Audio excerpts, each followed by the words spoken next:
Hello, my lovely children. Today we will learn a new letter. That is letter O. Yes. And see, children, this is letter O. And the sound of O is O. O.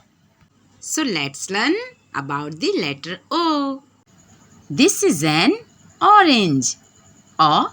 O. Orange. This is an octopus. O. O. Octopus. This is an ox. O. O.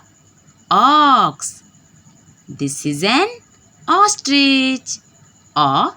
O. Ostrich. And this is an organ. O.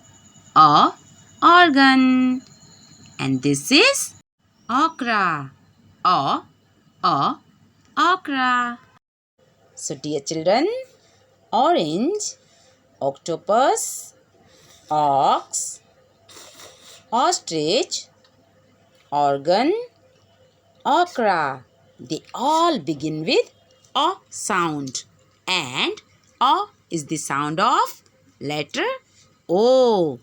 So they all are the friends of letter O. Thank you. Enjoy learning, children.